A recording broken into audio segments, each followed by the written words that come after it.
Hey, my lovely family. I know I've been away for a few days, and I'm so sorry about that. I was dealing with a pretty severe headache. But your beautiful comments on our stories truly kept me going. You reminded me why I love doing this, and I'm so grateful for each of you. I'm feeling much better now, and we are all good. As always, let me know what time and part of the world you're listening from. It warms my heart to see our stories touching hearts all across the globe. Don't forget to like and share this story because, trust me, you'll love it.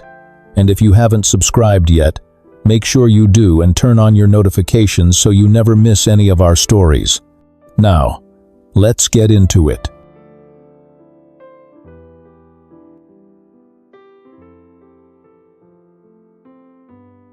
The alarm clock screamed at 6:30 a.m., but Sharon Wallace was already awake, staring at the ceiling of her small bedroom. She'd been up for the past hour, her mind racing through the day ahead like a film reel she couldn't pause. Today wasn't just another day. It was the day, the photo shoot, that could change everything.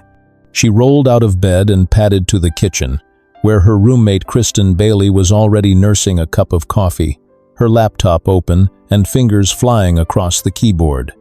"Big day," Kristen said, without looking up, her editor's instincts sharp even at dawn.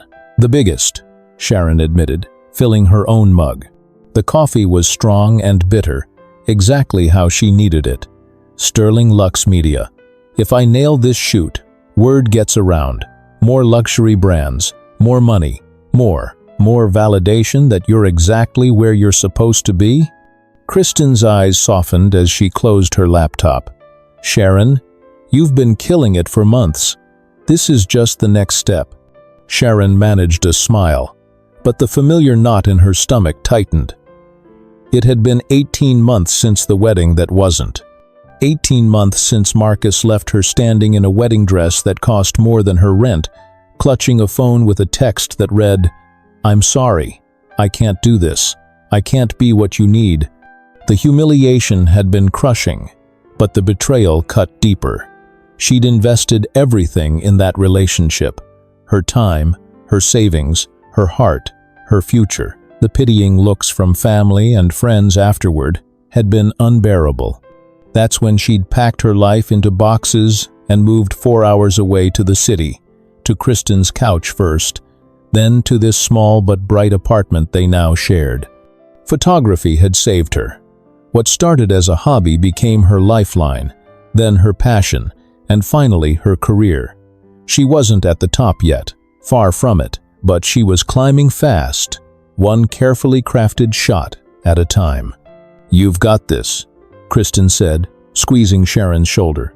"Besides, you finally get to use that camera setup you've been obsessing over."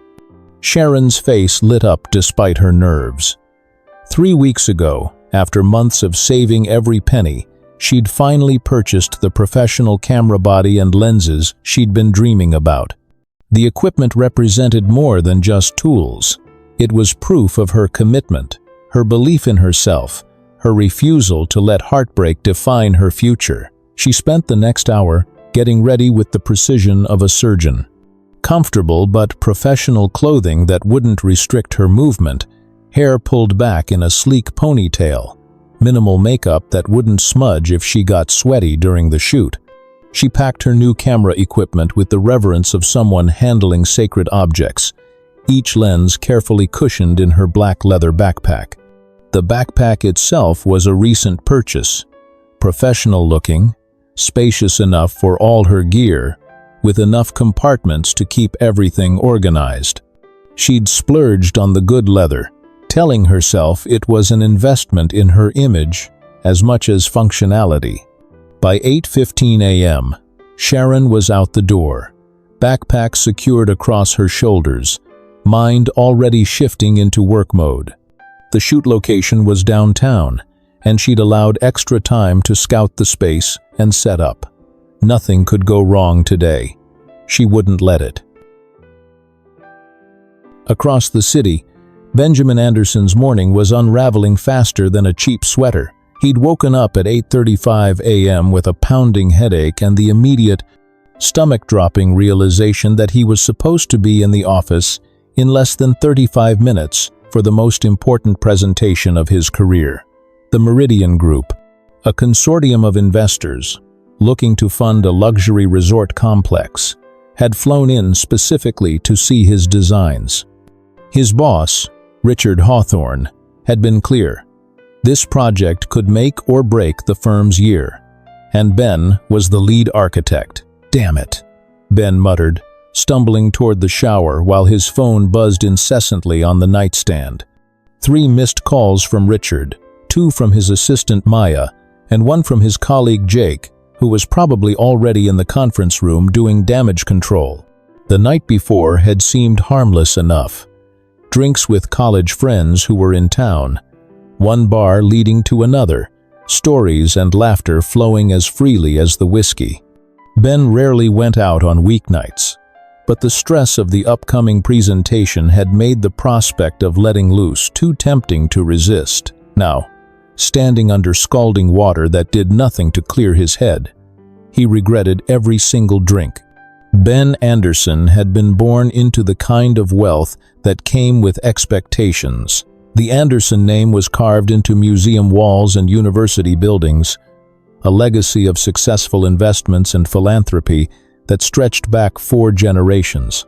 His great-great-grandfather had made the family fortune in shipping. His great-grandfather had multiplied it in real estate, and each subsequent generation had found ways to grow the empire. But Ben had never been content to live off dividends and board positions. Architecture had called to him since childhood, the way buildings could shape human experience, how design could elevate the mundane into something beautiful and functional. His family had been skeptical at first, viewing his career choice as an expensive hobby, but Ben had proven himself by graduating summa cum laude from MIT and landing a position at Morrison, Hawthorne and Associates, one of the world's most prestigious architectural firms. He'd worked his way up through talent and long hours, not connections, though he couldn't deny that his family name had opened a few doors along the way. Now, at 32, he was the youngest senior architect in the firm's history, with a reputation for innovative designs that somehow managed to be both practical and breathtaking, which made this morning's disaster even more infuriating. Ben threw on his best charcoal suit, grabbed his laptop from the desk where he'd left it the night before, and shoved it into his black leather backpack, a gift from his sister that had become his daily companion. The backpack contained everything: his laptop with the presentation files, backup drives, sketches, material samples, and his lucky pen that he'd used to sign every major contract. His phone rang as he rushed toward the elevator. "Where the hell are you?" Richard's voice could have cut glass. "I'm on my way," Ben said, jabbing the elevator button repeatedly, as if that would make it arrive faster. 10 minutes, max. "The clients have been here for 20 minutes, Benjamin. They're starting to ask questions." I know. Just stall them. Order more coffee. I'll be right there. This better be good," Richard said before hanging up. Ben made it to the parking garage in record time, but when he turned the key in his BMW's ignition, nothing happened. Not even a click. The battery was dead, a problem he'd been meaning to address for weeks, but had kept forgetting about. "You've got to be kidding me," he said to the empty garage. He tried calling an Uber, but the wait time was 18 minutes. A taxi would take even longer. In desperation, he grabbed his backpack and sprinted toward the street, hoping against hope that public transportation might save his career. The bus stop was 2 blocks away, and Ben could see the downtown express approaching as he ran. His expensive Italian leather shoes weren't designed for sprinting on concrete, and his suit jacket flapped behind him like a cape as he waved frantically at the bus driver. The driver, either out of pity or amusement, waited the extra 10 seconds it took Ben to reach the doors. "Thank you," Ben gasped, fumbling for his transit card as he climbed aboard. The bus was packed with the usual morning commute crowd. Office workers scrolling through phones, students with backpacks and coffee cups, elderly passengers reading newspapers. Ben spotted one empty seat near the middle and made his way toward it, apologizing as he squeezed past passengers. The seat was next to a young woman with her hair pulled back in a sleek ponytail, wearing dark jeans and a white button-down shirt that managed to look both professional and effortless. She had a black leather backpack identical to his own sitting on her lap, and she was reviewing notes on her phone with the kind of focused intensity that suggested whatever she was preparing for was important. Ben slumped into the seat beside her, his own backpack bumping against hers as he tried to get settled in the cramped space. "Careful with that bag," she muttered without looking up from her phone, shifting her backpack slightly away from his. Ben glanced over, taking in her sharp tone and defensive posture. He was already stressed, running late, and not in the mood for attitude from a stranger. "It's a bus, not a private lounge," he replied, adjusting his backpack and pulling out his own phone to check the time. 20 minutes until his presentation was supposed to start, and they were still 15 minutes away from downtown. The woman, Sharon, though Ben didn't know her name yet, shot him a look that could have frozen coffee. "Some of us are trying to prepare for important meetings." "Join the club," Ben said, not bothering to look up from his phone as he typed a frantic text to Maya. "Traffic. We'll be there soon. Keep them happy." Sharon's jaw tightened. She'd been reviewing her shot list and timeline for the Sterling Lux media shoot, trying to visualize each setup and anticipate potential problems. The last thing she needed was some entitled businessman in an expensive suit acting like his problems were more important than everyone else's. "Maybe if you'd planned better, you wouldn't be taking the bus in a three-piece suit," she said, her voice low but pointed. Ben finally looked at her directly, taking in her annoyed expression and professional attire. "Maybe if you weren't so quick to judge, you'd realize that sometimes life happens to people." "Life happens to everyone," Sharon replied coolly. "Some of us just handle it better." The comment hit Ben the wrong way, mostly because it was probably true. He was used to having backup plans and safety nets to problems being solved with money or connections. This morning's crisis felt foreign and frustrating, precisely because he couldn't buy his way out of it. "Right," he said, turning back to his phone. "I'm sure you've never had a bad morning in your life." Sharon almost laughed at the irony. If only he knew about wedding dresses left hanging in closets, about savings accounts emptied for deposits on venues that would never be used, about having to rebuild an entire life from scratch because someone decided you weren't worth fighting for. But she didn't say any of that. Instead, she went back to her notes, trying to ignore the way his cologne smelled expensive and the fact that his obvious stress was somehow humanizing him despite his attitude. The bus hit a pothole, and both passengers swayed in their seats. Ben's backpack, which he'd positioned on the floor between his feet, bumped against Sharon's again. "Watch it," she said automatically.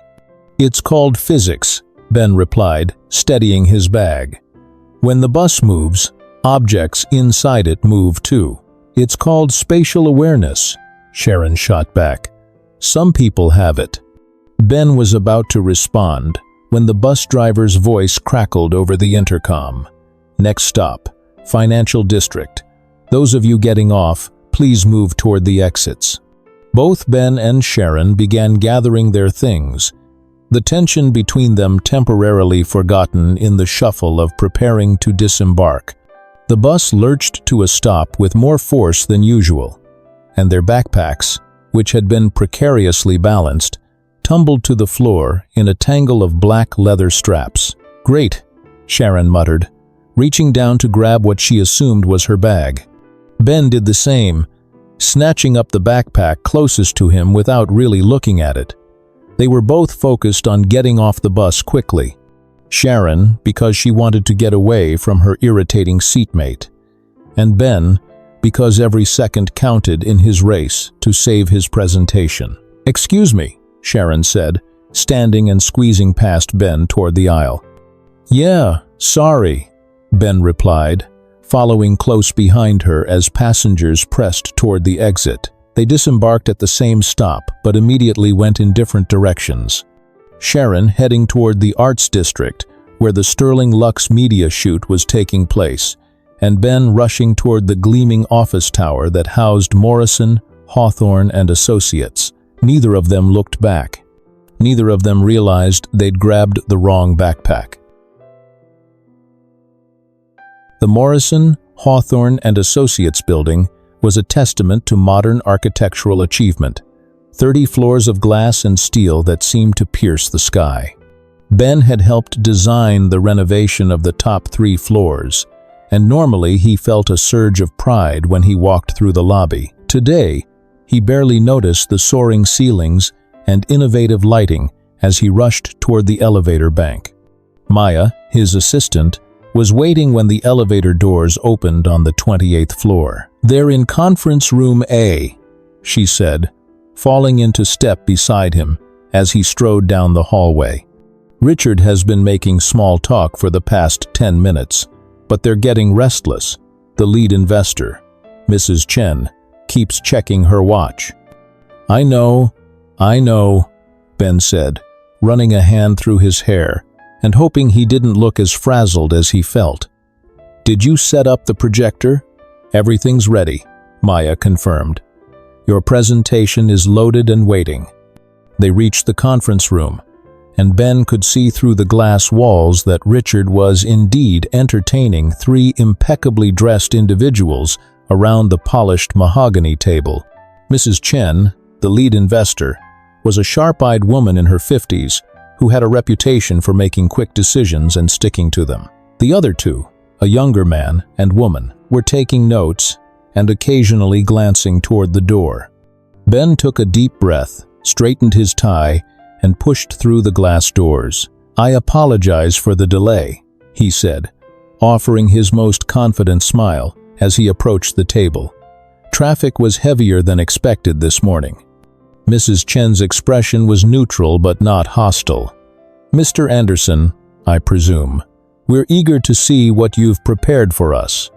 "Absolutely," Ben said, setting his backpack on the credenza behind him. "I think you're going to love what we've designed for the Meridian Resort Complex. It's innovative, sustainable, and..." He unzipped his backpack and reached inside, expecting to feel the familiar smooth surface of his laptop.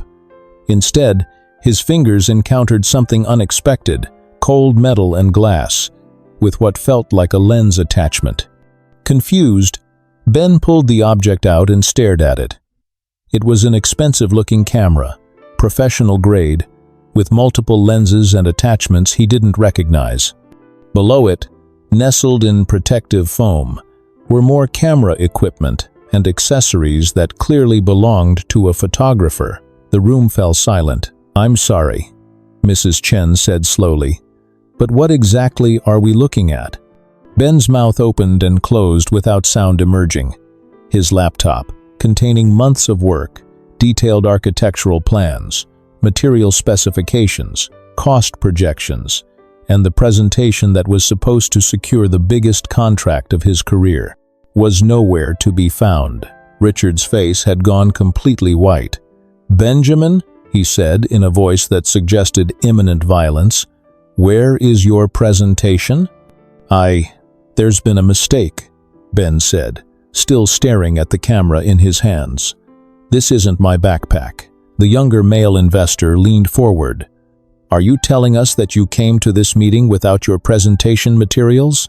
"No, Ben's mind raced as he tried to process what had happened. The bus, the woman with the identical backpack, the collision when they'd fallen to the floor. There was a mix-up. Someone else has my bag." Mrs. Chen stood up. "Mr. Anderson, we flew here specifically to see your designs. We've rearranged our schedules, cleared our calendars, and invested considerable time and money in this meeting." "I understand, and I take full responsibility," Ben said, setting the camera down carefully. "If you could give me just a few hours to locate my materials." "A few hours?" The female investor shook her head. "We have a flight back to Hong Kong this afternoon." Richard stepped forward, his face flushed with embarrassment and anger. "Mrs. Chen, I assure you this is highly unusual. Mr. Anderson is one of our most reliable architects." "I'm sure he is," Mrs. Chen said diplomatically, but her tone suggested the conversation was over. "However, we can't make investment decisions based on promises and apologies. Perhaps we should consider other firms." Ben watched 18 months of work crumble in real time. The Meridian project wasn't just important to the firm. It was his baby, his chance to prove that his innovative, sustainable design concepts could work on a large scale. He'd spent countless nights refining every detail, solving engineering challenges that other architects had dismissed as impossible. "Please," he said, hearing the desperation in his own voice, "I can have everything ready by this afternoon. The designs are spectacular, revolutionary, even. Just give me a chance to show you." Mrs. Chen exchanged glances with her colleagues. "Mr. Anderson, I appreciate your passion, but we need to see results, not enthusiasm. If you can present your materials by 2 p.m. today, we'll reconvene. Otherwise, we'll be exploring other options." After the investors left, the conference room felt like a tomb. Richard remained standing at the head of the table, his knuckles white as he gripped the back of his chair. 30 years, he said quietly. 30 years I've been building this firm's reputation, and you nearly destroyed it in 10 minutes. Richard, I can fix this." "Can you?" Richard turned to face him, and Ben saw something he'd never seen before in his boss's eyes. Genuine doubt about Ben's capabilities. "Because right now, I'm wondering if I made a mistake putting you in charge of our biggest project." The words hit Ben like a physical blow. He'd worked so hard to prove himself, to show that he deserved his position based on merit rather than his family name. Now, because of one careless moment on a city bus, everything he'd built was at risk. "I need that backpack," Ben said, already pulling out his phone. "And I need to find whoever has it." The Sterling Lux Media Studio was everything Sharon had dreamed of working in. A converted warehouse in the Arts District, with soaring ceilings, exposed brick walls, and floor-to-ceiling windows that flooded the space with natural light. The company specialized in high-end fashion photography for luxury brands, and their client list read like a who's who of the fashion world. Sharon arrived 30 minutes early, wanting time to familiarize herself with the space and set up her equipment. The shoot was for Luxe Maison, a French fashion house launching a new line of evening wear in the American market. The stakes couldn't be higher. If she impressed them today, it could lead to regular work with luxury brands, the kind of assignments that could transform her from a rising photographer into an established professional. She was greeted by Marcus Lee, Sterling Lux Media's creative director, a thin man in his 40s, with an eye for detail and a reputation for perfectionism. "Sharon, welcome," he said, extending a hand. "We're thrilled to have you working with us today. Your portfolio was exactly what Luxe Maison was looking for." "Thank you for the opportunity," Sharon replied, trying to project confidence despite the butterflies in her stomach. "I'm excited to get started." Marcus led her through the studio, pointing out the backdrop options, lighting equipment, and the rack of stunning evening gowns that would be featured in the shoot. The models, 2 women and 1 man, all with the kind of bone structure that photographed like sculpture, were in hair and makeup. "We're thinking classic elegance with a modern edge," Marcus explained. "Luxe Maison wants to emphasize the craftsmanship and luxury of the pieces while appealing to a younger demographic." Sharon nodded, her mind already working through composition ideas and lighting setups. This was exactly the kind of creative challenge she loved, balancing artistic vision with commercial objectives. "I'd like to start with some test shots," she said, setting her backpack on a nearby table. "Get a feel for how the light plays with the fabrics. Perfect. The models should be ready in about 20 minutes. Sharon unzipped her backpack, expecting to see her camera equipment nestled safely in the custom foam padding she'd carefully arranged that morning. Instead, she found herself staring at a sleek silver laptop she'd never seen before. For a moment, her brain refused to process what she was seeing. She reached into the bag, pushing aside cables and what appeared to be external hard drives, searching for her camera.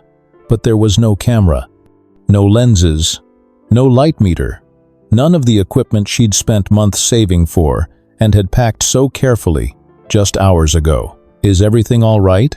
Marcus asked, noticing her frozen expression. Sharon's mouth felt dry. "I think there's been a mistake," she said slowly, her voice barely above a whisper. "What kind of mistake?" She looked up at him, and he could see the panic beginning to creep into her eyes. "This isn't my equipment." Marcus's smile faded. "I'm sorry." "What do you mean?" "My camera, my lenses, they're not here. This bag." She gestured helplessly at the laptop. "This isn't mine." The implications hit her like a wave. Without her equipment, she couldn't do the shoot. Without the shoot, she'd lose the biggest opportunity of her career. Worse than that, someone else had her expensive camera equipment. Equipment she'd gone into debt to purchase. Equipment that represented her entire professional future. "Okay," Marcus said, his tone carefully controlled. "Let's think about this logically. Where did you last have your equipment?" "This morning, when I left my apartment. I packed everything myself. I'm sure of it." Sharon's mind raced back through the morning, trying to identify where things could have gone wrong.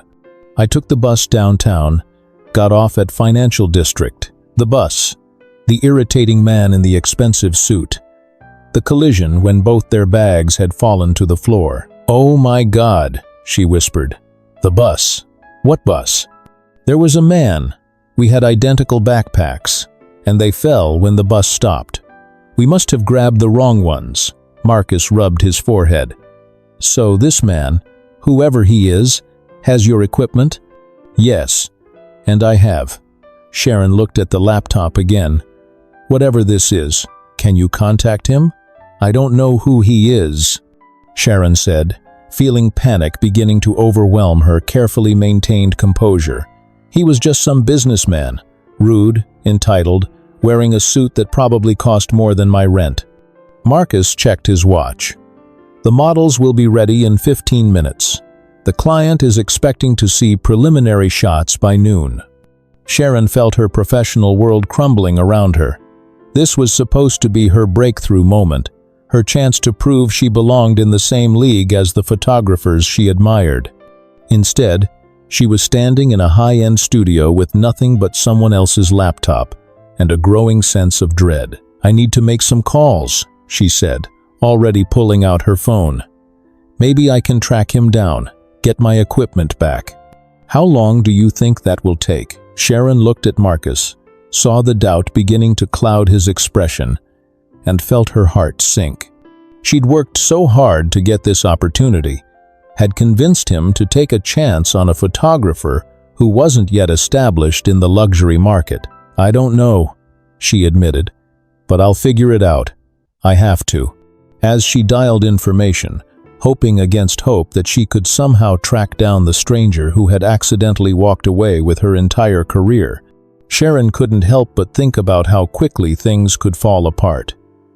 One moment she'd been on the cusp of professional breakthrough, and the next, she was facing potential disaster. The irony wasn't lost on her.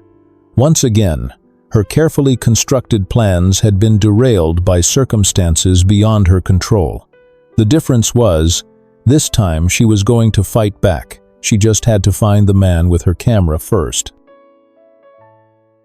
The first 24 hours after the backpack swap were a masterclass in modern frustration. Both Sharon and Ben found themselves trapped in a digital age nightmare, having each other's belongings but no way to contact each other. Sharon had returned to her apartment that evening, after the disastrous non-shoot at Sterling Luxury, feeling like she'd aged 10 years in one day. Marcus had been understanding, but firm. Without equipment, there was no shoot. He'd given her 48 hours to resolve the situation before they'd have to bring in another photographer. The unspoken message was clear. This was her one chance, and she was already blowing it. "This is insane," she told Kristen, pacing their small living room while gesturing at the foreign laptop sitting on their coffee table. "My entire career is sitting in some stranger's backpack, and I have no idea how to find him." Kristen looked up from her own laptop, where she was researching ways to track down the owner of lost electronics. "Did you try checking if the laptop has any identification on it?" "Of course I tried that. It's password protected, and there's nothing visible with his name or contact information." Sharon stopped pacing and stared at the sleek silver device. "For all I know, he could be anywhere in the city, or he might not even live here.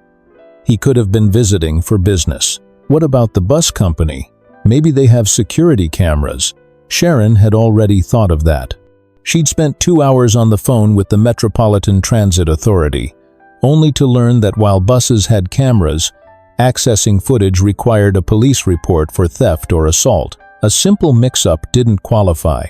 "I even tried going back to the same bus stop at the same time, hoping he might do the same," Sharon said, slumping onto the couch.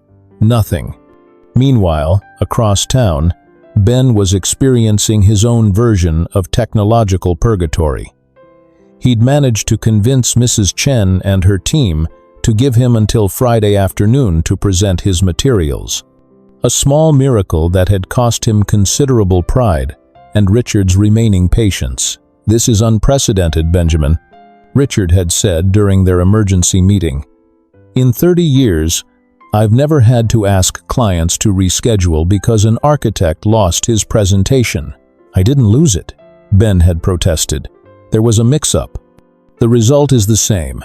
Mrs. Chen is questioning our professionalism, and frankly, so am I." Now, Ben sat in his downtown apartment, staring at the camera equipment spread across his dining table.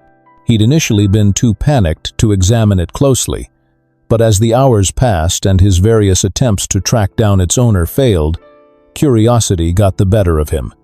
The camera was clearly expensive. A professional-grade body with multiple high-end lenses that Ben's untrained eye could still recognize as serious equipment. Someone's livelihood depended on these tools, just as his depended on the laptop and files now presumably sitting in their backpack. But it was when Ben discovered the camera's memory card that everything changed.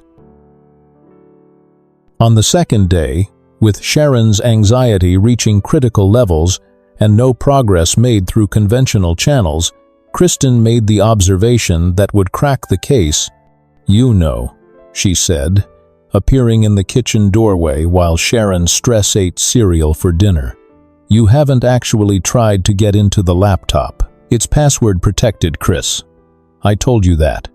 "I know, but sometimes people put identifying information on their lock screens, wallpapers, company logos, that kind of thing." Kristen sat down across from Sharon. "I edit articles about corporate security all the time. You'd be amazed how much information people accidentally display." Sharon looked skeptical, but followed Kristen back to the living room. The laptop had been closed since she'd brought it home, as if looking at it might somehow make her situation worse. She opened it carefully, and the lock screen appeared. A sleek interface with a password field over what appeared to be a photograph of an urban skyline at sunset. "See? Just a city photo," Sharon said. "Could be anywhere." But Kristen leaned closer, squinting at the screen. "Wait. Look at the bottom right corner." Sharon followed her gaze and saw it. A tiny logo so small she'd missed it entirely on first glance. It was elegant and minimalist, the letters M, H, and A arranged in an interlocking design. "MHA," Kristen murmured. "That looks familiar." "Familiar how?" Kristen was already pulling out her phone. "I think I've seen that logo before. Give me a second." Her fingers flew across the screen as she searched. Yes, Morrison, Hawthorne and Associates. It's an architectural firm, one of the big ones. I wrote a piece about their sustainable building initiative last year. Sharon felt her first spark of hope in 2 days. "You're sure?" "Positive.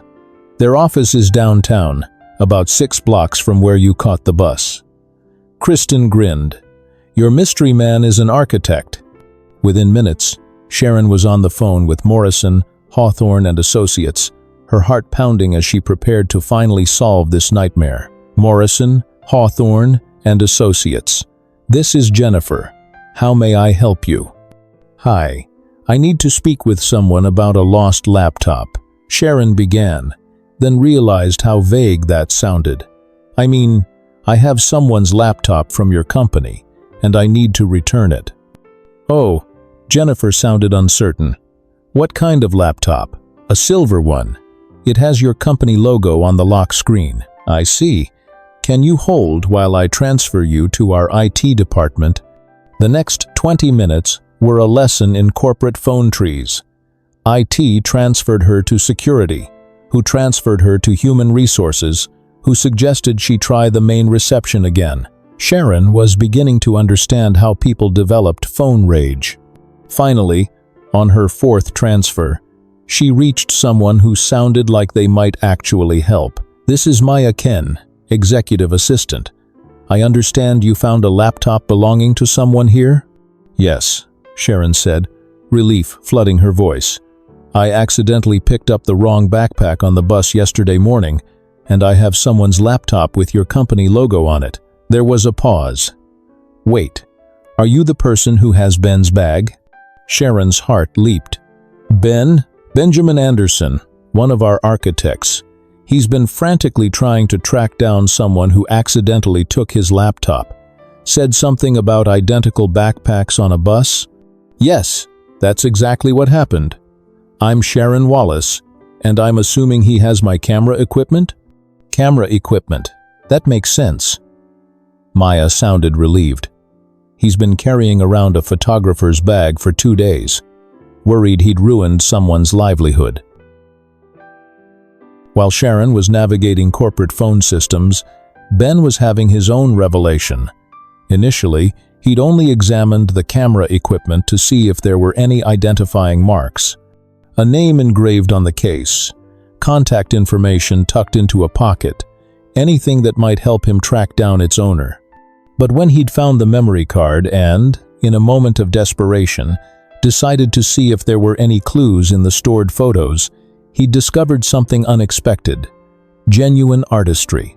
The first few images were what he'd expected: test shots, technical images, the kind of mundane content he imagined all photographers accumulated. But as he scrolled deeper into the collection, Ben found himself genuinely captivated. There were street portraits that captured fleeting emotions with stunning clarity. An elderly man feeding pigeons, his weathered hands gentle as the birds perched fearlessly on his shoulders.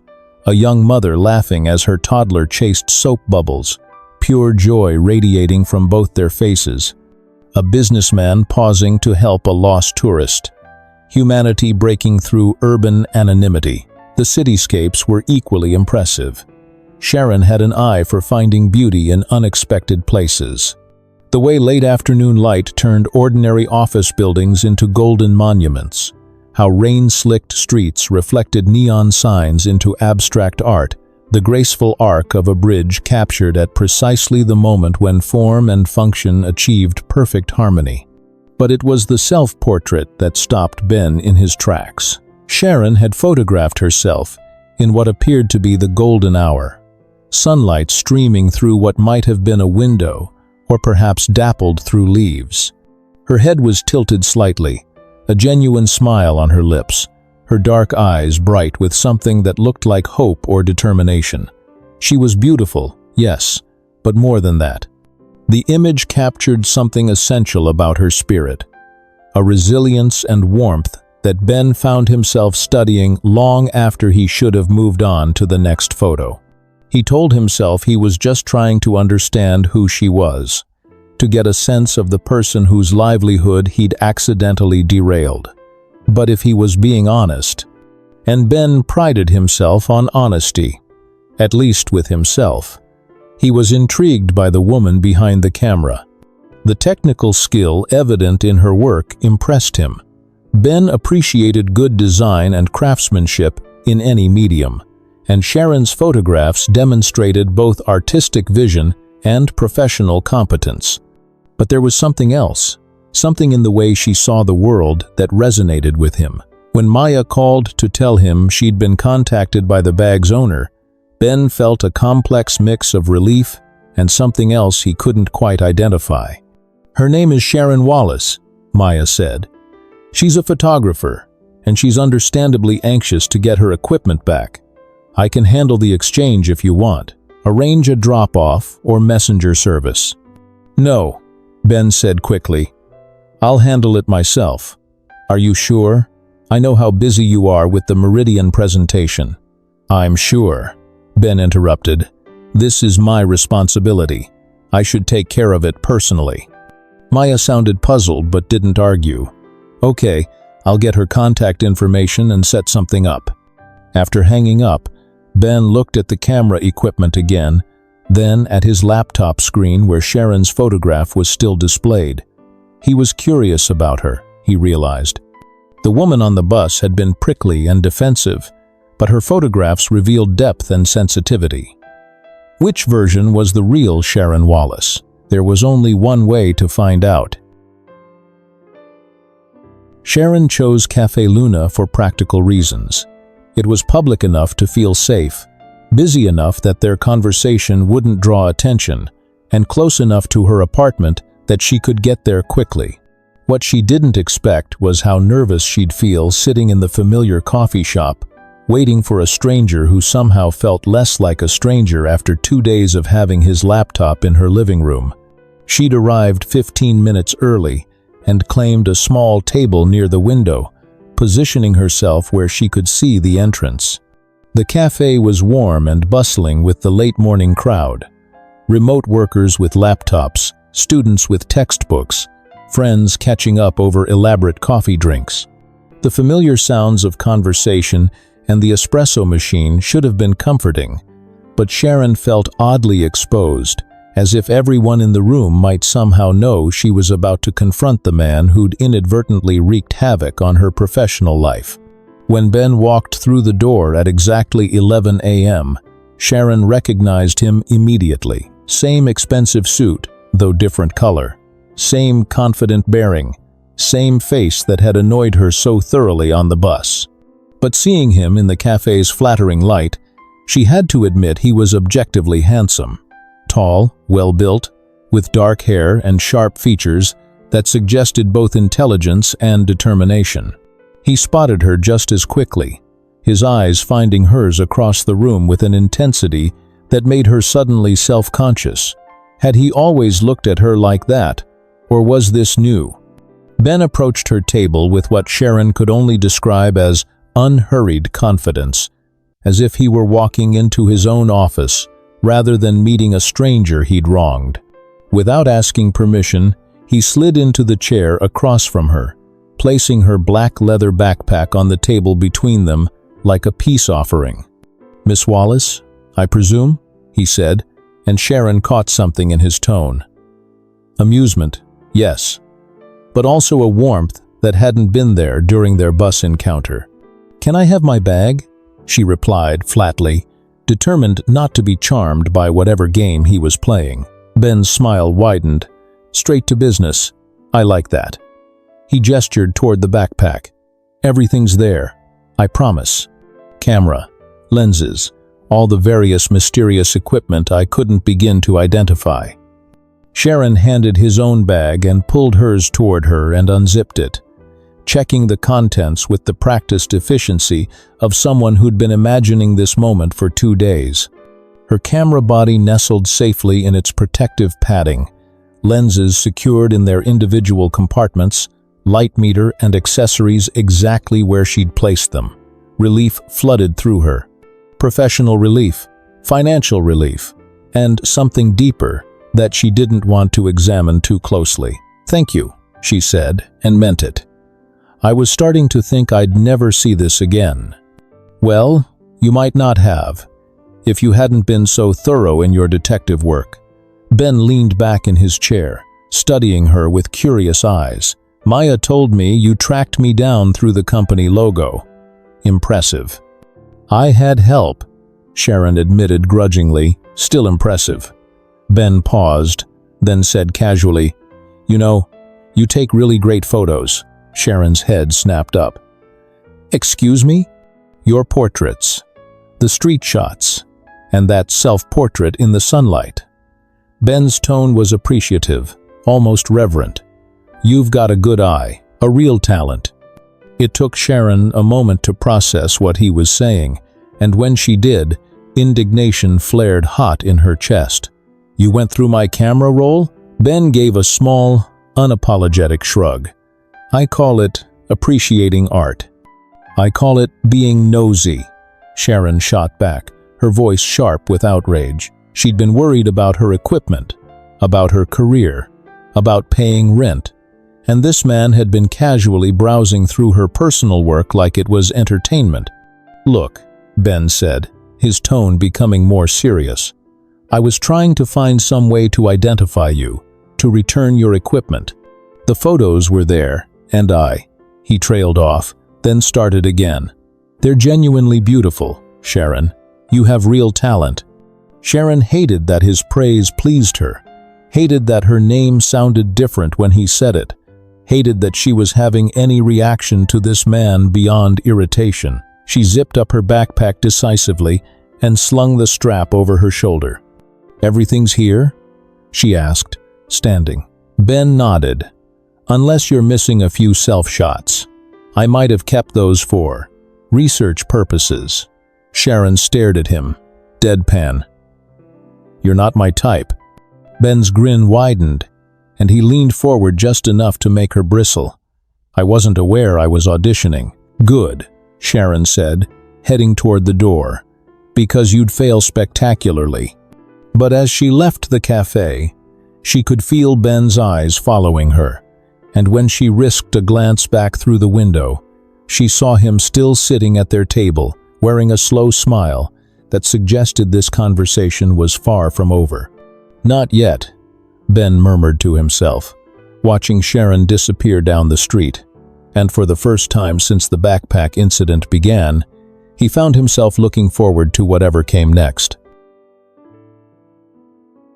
2 mornings later, Sharon was settled into her favorite corner table at Grind Coffee, laptop open and headphones on, editing photos from a small wedding she'd shot over the weekend. It was routine work, the kind of steady, reliable income that kept her bills paid while she pursued bigger opportunities. But after the stress of nearly losing the Sterling Lux Media job, even routine felt like a blessing. She was deep in post-processing, adjusting the color balance on a particularly challenging reception shot, when a familiar voice cut through her music. "Fancy seeing you here."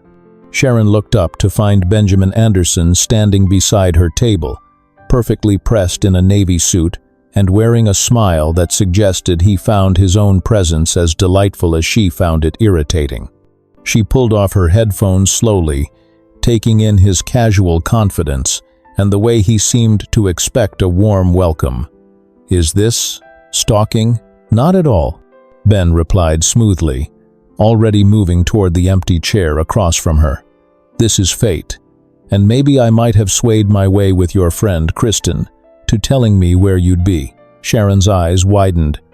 "I'm going to kill her." "Before you commit murder," Ben said, raising his hands in mock surrender. "Let me buy you coffee." "For what?" Sharon asked, already suspicious of his motives. "For going through your shots. invading your privacy, against her better judgment, and mostly because his presence was drawing curious looks from other cafe patrons. Sharon agreed to let him buy her a replacement latte. As Ben approached the counter, she fired off a quick text to Kristen. "We need to talk. He's here." Kristen's response was immediate. "Who's where?" "Oh, Mr. Backpack? How exciting." "Not exciting. Annoying. Same thing sometimes. Be nice to him." Sharon was still glaring at her phone when Ben returned with 2 steaming cups and what appeared to be a chocolate croissant. "Peace offering," he said, setting the pastry in front of her. "I didn't ask for food." "I know. I'm just covering all my bases." Ben settled into his chair and took a sip of his coffee. "So, how did the photo shoot go? The one you were rushing to when we met?" Sharon hesitated. She didn't owe this man explanations about her career, but something in his tone suggested genuine interest rather than polite small talk. It was complicated because of the mix-up. Complicated how? They had to postpone. Luxury fashion brands don't work around missing equipment, even when it's not your fault. Ben's expression shifted, humor replaced by concern. "Did you lose the job?" "No, but..." Sharon found herself explaining more than she'd intended. "It was my biggest opportunity yet. The kind of client that could change everything for me professionally. Having to postpone made me look unreliable." "That's not fair. The mix-up wasn't your fault. Try explaining that to a creative director who's never heard of you before and is taking a chance on hiring you over more established photographers." Ben was quiet for a moment, and Sharon could see him processing this information. "I had no idea. I mean, I knew the camera was expensive, obviously professional equipment, but I didn't realize that it was someone's entire career you were carrying around." Sharon's tone was sharper than she'd intended, something like that. Ben looked genuinely remorseful. For what it's worth, they rescheduled the presentation too. Apparently, losing your materials reflects poorly on professionalism, regardless of the circumstances. Despite herself, Sharon felt a flicker of sympathy. "Important presentation? The most important of my career, actually." Ben's smile was rueful. 18 months of work, a chance to prove that sustainable architecture can be both beautiful and profitable. And I walked into a room full of investors carrying someone else's camera equipment. "How did that go over?" "About as well as you'd expect. They gave me 48 hours to get my act together, and I spent most of that time trying to figure out how to track down a mysterious photographer with excellent taste in camera bags." Sharon found herself fighting a smile. "Mysterious photographer? Well, you were mysterious then. Now you're just..." Ben paused, studying her face. Intriguing. Before Sharon could respond to that loaded comment, Ben launched into an animated retelling of the disastrous conference room scene. He had a gift for storytelling, she realized. The way he described his boss's horror, the investors' confusion, and his own mortification was genuinely funny, even though she knew the situation must have been professionally humiliating.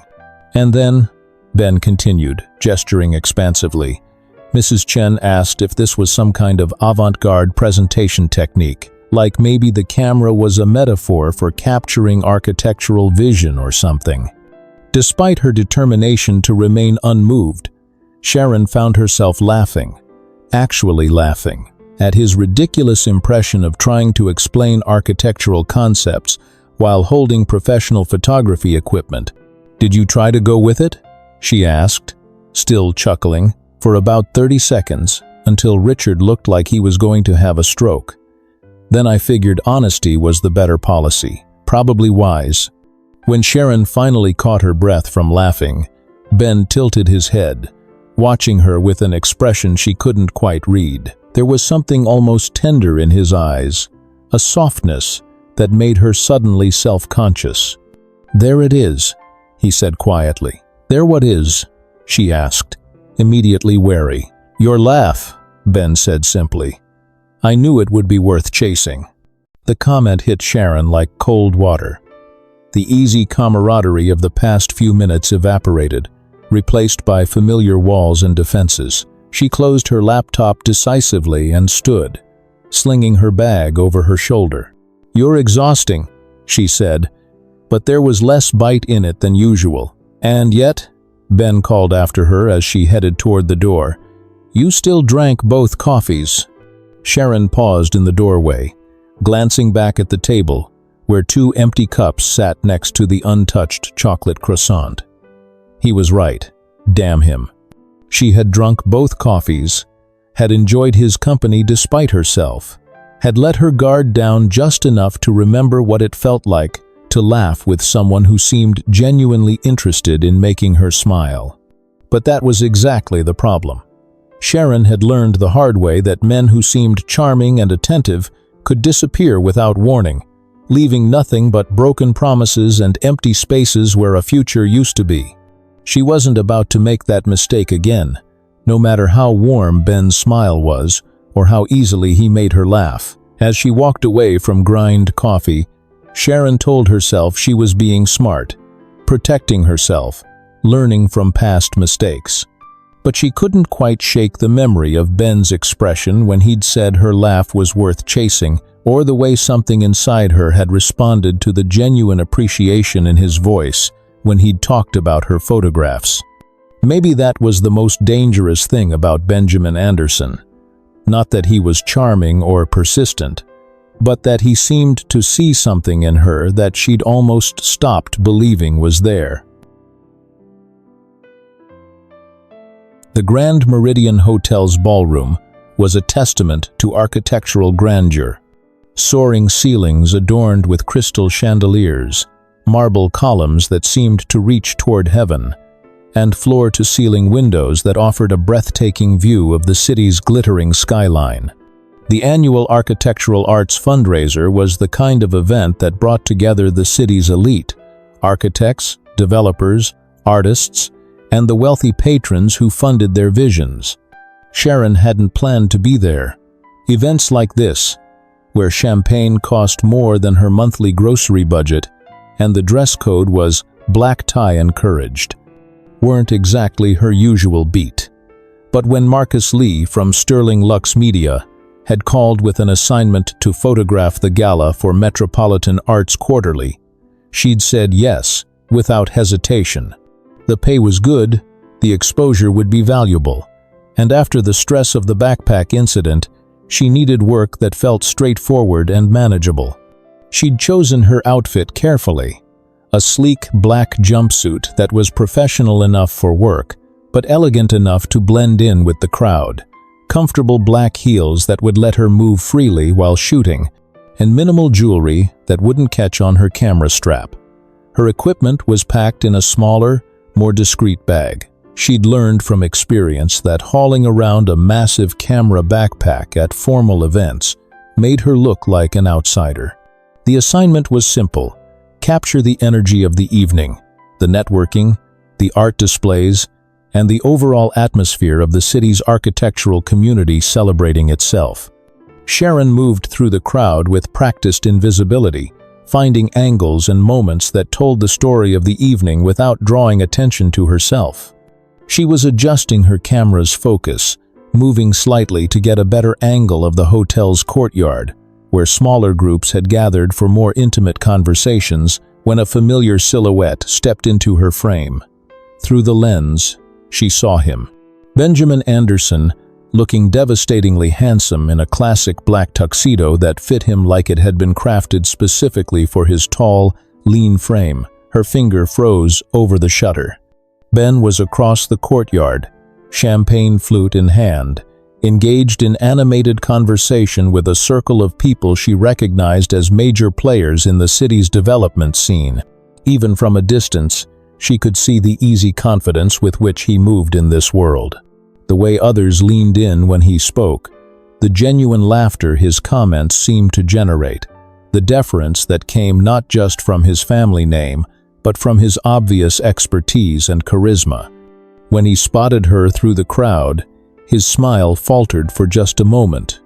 Surprise, perhaps, or the same jolt of recognition she'd felt.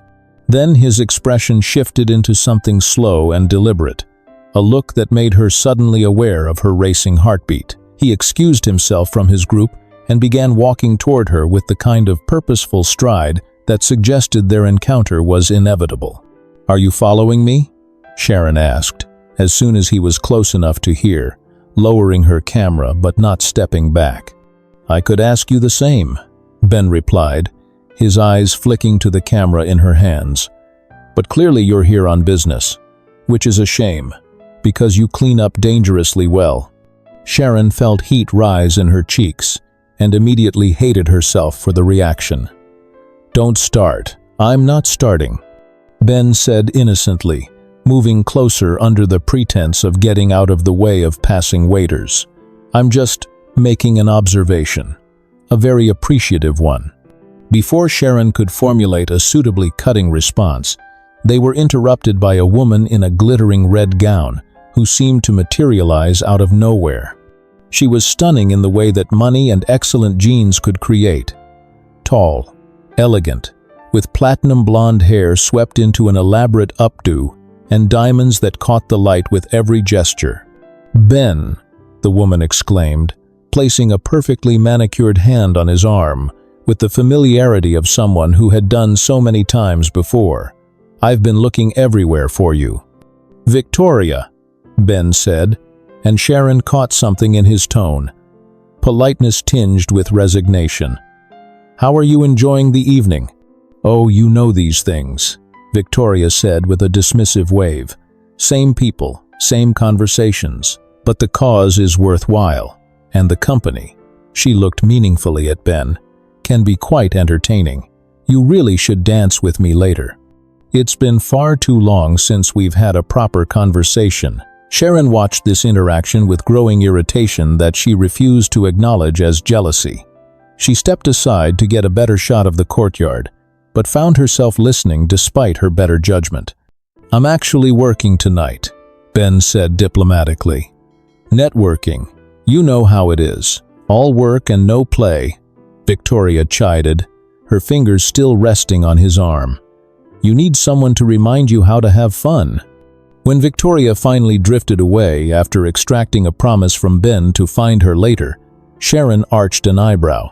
"Popular tonight." Ben's response was immediate and slightly sheepish. "Jealous?" "Of her?" Sharon scoffed, raising her camera to take a shot of the fountain in the center of the courtyard.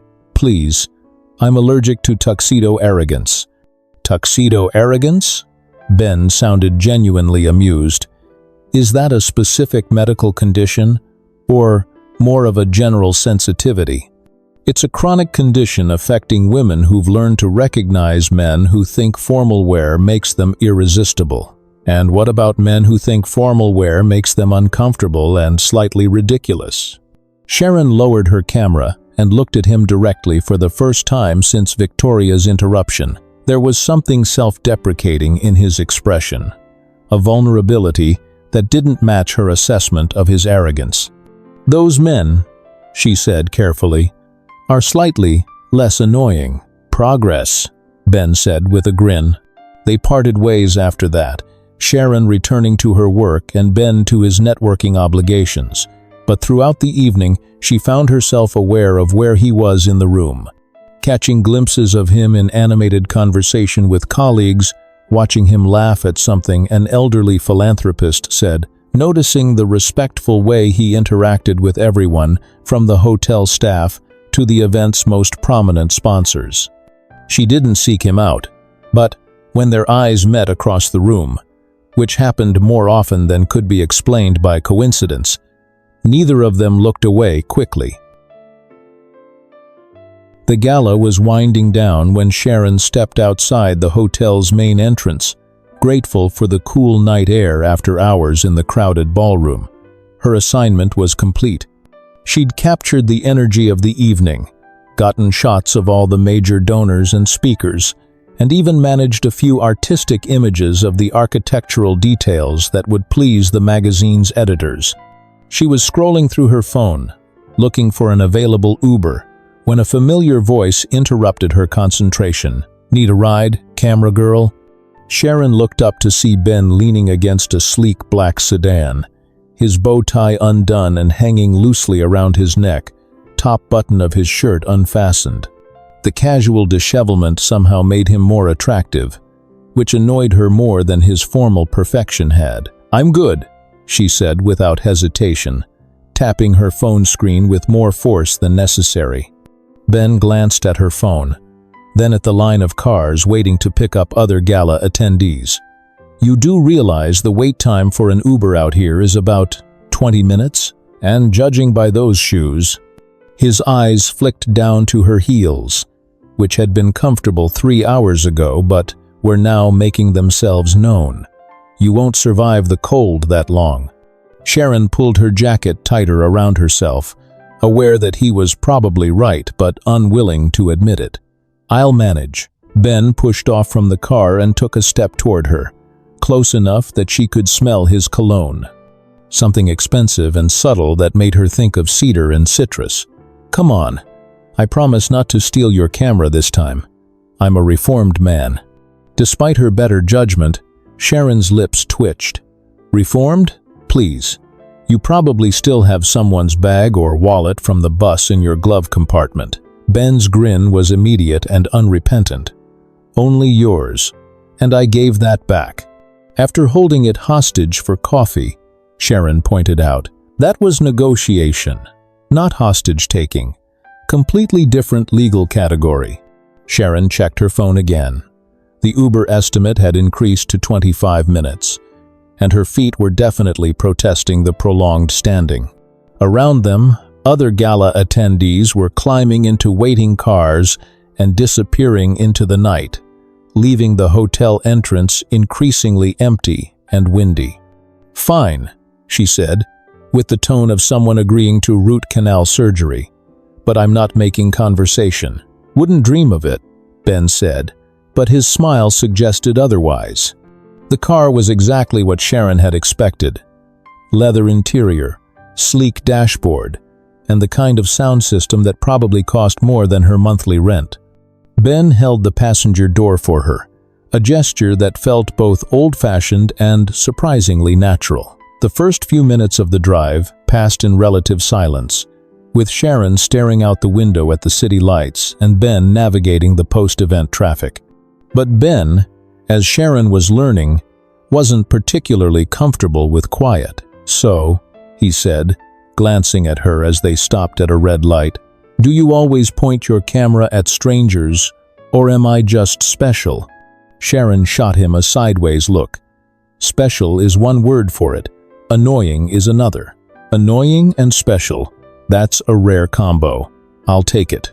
She fought back a smile, keeping her gaze fixed on the window. "You're ridiculous." "Ridiculously charming?" Ben asked hopefully. "Ridiculously persistent. I prefer to think of it as dedicated follow-through."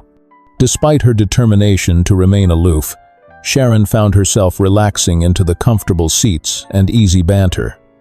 There was something about Ben in this setting, away from the formal pressures of the gala, just the two of them, in the intimate space of the car, that felt different, less performative, more genuine. "Can I ask you something?" Ben said as they merged onto the highway that would take them toward Sharon's neighborhood. "You can ask. I reserve the right not to answer." "Fair enough." Ben was quiet for a moment, as if choosing his words carefully. "Why photography?" The question caught Sharon off guard. She'd expected something more personal, more invasive. "What do you mean?"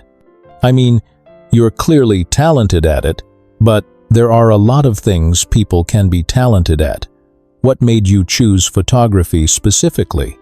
Sharon considered the question, surprised by how thoughtful it was. "I like capturing moments that might otherwise be forgotten," she said slowly. "People don't usually pay attention to the way light hits a building at exactly 4:17 p.m. or the expression on someone's face when they think no one's looking. Photography lets me preserve those things." "That's beautiful," Ben said, and his tone was so sincere that Sharon felt herself blushing again. "What about you?" she asked, partly to deflect attention from her reaction. "Why architecture?" "Same reason, I think. Different medium." Ben signaled to change lanes, his movements confident and practiced. "I like the idea that something I design might outlast me, might shape how people experience their daily lives for decades or even centuries. There's something profound about creating spaces where people will fall in love, have arguments, make decisions, raise families. You think about all that when you're designing. Always. Every building tells a story, even if the people using it don't realize it. The height of ceilings affects how we feel. The amount of natural light changes our mood. The flow of spaces influences how we interact with each other. Good architecture shapes human experience in subtle but powerful ways. Sharon found herself genuinely interested despite her efforts to remain detached. "The presentation you almost missed. What kind of building was it?" "What?" Ben's face lit up with enthusiasm. "A resort complex, but designed around principles of environmental sustainability and cultural sensitivity. The idea is to create luxury accommodations that actually enhance the local ecosystem rather than disrupting it. Solar power, rainwater collection, materials sourced from local suppliers, architecture that responds to traditional building techniques." As Ben described his vision, guest rooms that seemed to float among the treetops, common areas that blurred the line between indoor and outdoor spaces, a design that would actually improve the local environment rather than degrading it. Sharon found herself caught up in his passion. This wasn't the privileged, entitled man she'd met on the bus.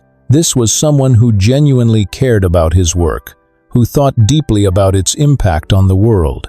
"Did you get the project?" she asked. "We did, actually. The presentation I almost missed thanks to our backpack adventure. Mrs. Chen and her investors loved the concept. We're breaking ground next spring. Congratulations," Sharon said, and meant it. "Thank you. And thank you for not completely destroying my laptop when you thought I'd stolen your camera." "I considered it," Sharon admitted. "Kristen talked me out of it. Remind me to send Kristen flowers." They had reached Sharon's neighborhood, the familiar tree-lined streets and modest apartment buildings, a contrast to the gleaming downtown towers where Ben clearly belonged. When he pulled up in front of her building, Ben put the car in park, but didn't move to unlock the doors immediately. "Dinner," he said, looking at her directly. "Tomorrow." "Not happening," Sharon replied without hesitation, unbuckling her seatbelt. Ben's smile was confident, almost predatory. "You'll change your mind." Sharon opened the car door, stepping out into the cool night air. "Don't hold your breath." But as she walked toward her building, fishing her keys out of her purse, she couldn't shake the memory of Ben's enthusiasm when he'd talked about his work, or the way he'd listened, really listened, when she'd explained why photography mattered to her. For the first time since Mark had sent that devastating text, Sharon found herself wondering what it might be like to trust someone again. It wasn't until she was safely inside her apartment, hanging up her jacket and preparing to download the evening's photos, that she realized her camera bag wasn't with her. She checked the hall closet, her bedroom, even the kitchen, growing more frantic with each passing minute.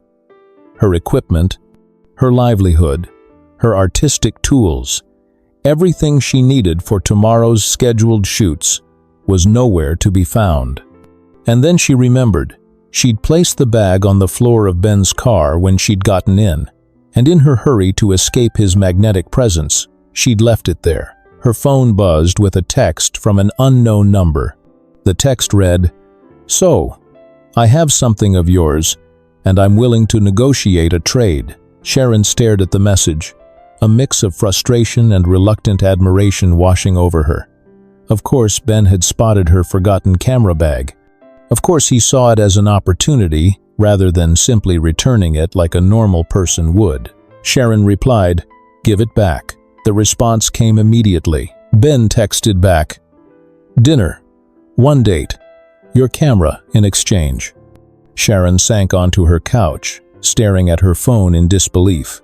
The man was impossible, charming, infuriating, and now apparently willing to hold her professional equipment hostage for a date she'd already refused. Sharon texted, "That's blackmail." Ben responded, "I prefer to think of it as creative negotiation. Same principle. That got us the Meridian project, actually." Sharon typed, "I need that equipment for work tomorrow." Ben's response, "I know. You might have mentioned you have shoots scheduled. Nothing too important, I hope." Sharon wanted to throw her phone across the room. Ben knew exactly what he was doing, leveraging her professional vulnerability to get what he wanted. It was manipulative and arrogant, and exactly the kind of entitled behavior she'd expected from him. It was also, she had to admit, kind of brilliant. Sharon texted, "You're impossible." He responded, "I'm persistent. There's a difference." Dinner, Sharon, 1 evening. "If you hate every minute of it, I'll never bother you again," Sharon asked. "And if I refuse?" He responded, "Then I guess you'll have to explain to your clients why you don't have your camera." Sharon stared at the phone for a long time, weighing her options. She could try to track down Ben's address and retrieve the bag herself, but she had no idea where he lived. She could attempt to borrow equipment from another photographer, but professional cameras weren't exactly common lending items. Or she could agree to one dinner with a man who made her laugh despite herself, who was passionate about his work, who had looked at her photographs with genuine appreciation rather than polite dismissal. One dinner. What was the worst that could happen? Sharon texted, "Fine, 1 dinner, but I choose the restaurant." Ben's response, "Deal. Tomorrow night?" She typed back, "Tomorrow night." And Ben, "Yes," he responded. "This better be worth my camera being held hostage. Trust me, it will be." Sharon chose Elevation for 3 reasons. It was upscale enough that Ben couldn't accuse her of being deliberately contrary, public enough that she'd feel safe, and expensive enough that it might make him think twice about using manipulation tactics in the future. The restaurant occupied the top floor of one of the city's newer buildings, with floor-to-ceiling windows offering a panoramic view of the urban landscape below. She arrived exactly on time, wearing a black dress that was elegant without being overly formal, her hair down and styled in soft waves that framed her face. She'd told herself this wasn't really a date. It was a business transaction, an exchange of dinner for camera equipment, but she'd still found herself taking extra care with her appearance. Ben was already there, standing near the hostess station in a dark gray suit that looked effortlessly expensive. When he saw her, his smile was immediate and appreciative, the kind of reaction that made her suddenly glad she'd chosen the black dress. "You look beautiful," he said as the hostess led them to their table near the windows. "You look like someone who kidnaps camera equipment," Sharon replied, but there was less bite in it than usual. "Allegedly kidnaps," Ben corrected, holding her chair as she sat down. "And only for the worthiest of causes." The restaurant was softly lit, with candles on each table, and the city's lights twinkling below them like earthbound stars. It was, Sharon had to admit, genuinely romantic. The kind of setting that made ordinary conversations feel more intimate, that seemed designed to encourage people to lean closer and speak in lower voices. "Wine?" Ben asked, gesturing to the leather-bound wine menu. "I probably shouldn't," Sharon said. "I have an early shoot tomorrow. 1 glass.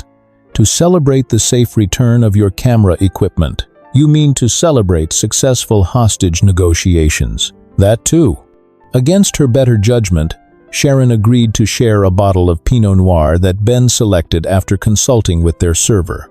The wine was excellent, smooth and complex, with undertones that seemed to evolve with each sip. Sharon rarely splurged on wine this good, and she found herself savoring both the taste and the unfamiliar luxury of dining somewhere with actual sommeliers. "So," Ben said once they'd ordered, "seafood for both of them, prepared in ways that involved words Sharon had to look up on the menu. Confession time. Confession about what? I may have done some research before agreeing to this restaurant." Sharon raised an eyebrow. "Research? I asked Kristen what kind of food you liked." "You asked Kristen." Sharon's tone was flat with disbelief. "How did you even get her number?" "I have my ways," Ben said mysteriously, then grinned. "Actually, she gave it to me when I called your apartment looking for you. Said she wanted to make sure I was worthy of her best friend's time, and grilled me for 20 minutes about my intentions." "And what did you tell her your intentions were?" "To convince you that I'm not as terrible as you think I am." "High bar," Sharon said dryly. "I'm an optimist." As the evening progressed, Sharon found her carefully maintained walls beginning to crack. Ben was funny. Not just charming, but genuinely witty, with a self-deprecating humor that made her laugh despite herself. He told stories about architectural disasters he'd witnessed, clients with impossible demands, and the time he'd accidentally designed a building's entrance too narrow for the furniture that was supposed to go inside it. "The client was furious," Ben said, gesturing with his wine glass in a way that made Sharon worry briefly for its safety. "Spent months planning this elaborate lobby display, commissioned custom pieces from local artists, the whole thing. And I'd made the door 6 inches too narrow. What did you do?" "Redesigned the entrance. Cost us a fortune and delayed the project by 3 months, but it was the right thing to do." Ben's expression grew more serious. "My father suggested we blame the construction crew, make it their problem to solve, but it was my mistake, my responsibility." "Your father was okay with that?" "My father," Ben said carefully, "has different ideas about accountability than I do." There was something in his tone that suggested layers Sharon hadn't expected, complexities that contradicted her assumptions about privileged men who'd never faced real consequences. Before she could explore that thought further, Ben shifted the conversation. "Your turn," he said. "What's the hardest shot you've ever taken?" The question caught Sharon off guard. She'd expected him to ask about her background, her family, the usual getting-to-know-you topics that felt like interviews disguised as conversation. Instead, he'd asked about her work, her passion, the thing that mattered most to her. "Define hard," she said, buying time while she considered how much to reveal. "The one that made you feel the most, or the one you didn't think you'd get, but you did." Sharon set down her wine glass, surprised by how much the question affected her. No one had ever asked her about photography in quite that way. Not about technique or equipment or career aspirations, but about the emotional core of what she did. "There was a street performer," she said slowly, "about 6 months ago. He was playing violin in the subway station during a rainstorm, and everyone was rushing past him, trying to get out of the weather. But there was something about the way he kept playing, even though no one was really listening, even though his case was practically empty." She paused, remembering that moment, the man's weathered face, the way his fingers moved across the strings with practiced grace, the puddles forming around his feet as commuters hurried past. "I didn't have my good camera with me, just my phone, and the lighting was terrible, all fluorescent and harsh. But there was this moment when he looked up and smiled at a little girl who'd stopped to listen, and—" Sharon shook her head, struggling to articulate what she'd seen in that instant. "It was pure luck that I caught it, pure luck, but it felt like fate." Ben was listening intently, his usual easy humor replaced by something deeper. "Do you still have the photo?" "It's hanging in my bedroom," Sharon admitted. "Not because it's technically perfect. The quality is actually pretty terrible. but because it reminds me why I started taking pictures in the first place, which is to capture moments when people are most themselves, when they think no one's watching, when their guards are down, when they're just human. Ben was quiet for a long moment, studying her face in the candlelight. That's what you did with those street portraits on your camera, the ones I saw. Sharon felt heat rise in her cheeks, remembering that Ben had gone through her personal work without permission. But his tone was so genuinely appreciative, so free of the casual dismissal she'd come to expect when people talked about her photography, that she found her anger dissipating. "You really looked at them," she said, and it wasn't quite a question. "I really looked at them," Ben confirmed. "And they're remarkable, Sharon. You have a gift for seeing people, really seeing them, not just photographing them." The sincerity in his voice made something flutter in Sharon's chest, a warmth that had nothing to do with the wine. When was the last time someone had talked about her work with such genuine enthusiasm? When had anyone looked at her photographs and seen not just pretty pictures, but the intention behind them? "Thank you," she said quietly. "For what?" "For seeing them." Ben's smile was soft, almost tender. "For someone who was forced into this dinner, you're not looking at your watch much." Sharon glanced down at her wrist, realizing with surprise that she had no idea what time it was. The restaurant around them had filled and emptied again while they'd been talking. Courses had come and gone, and she'd been completely absorbed in their conversation. "Don't push it, Ben," she said. But she was smiling as she said it. "What if I do?" The question hung between them, loaded with possibility and promise. Sharon felt the familiar urge to deflect, to retreat behind sarcasm and distance. But looking at Ben across the table, really looking at him, the way he'd looked at her photographs, she saw something that made her hesitate. He wasn't Mark, she realized. This man who'd spent the evening asking thoughtful questions and listening to her answers, who'd talked about his work with passion and humility, who'd held her camera equipment hostage not out of malice but out of genuine desire to spend time with her. He wasn't the same man who'd abandoned her at the altar via text message. Maybe, just maybe, he was worth the risk of finding out who he really was.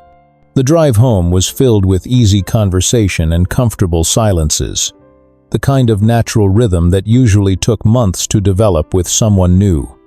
When Ben pulled up in front of her building, he got out and opened her door, a gesture that felt chivalrous rather than patronizing.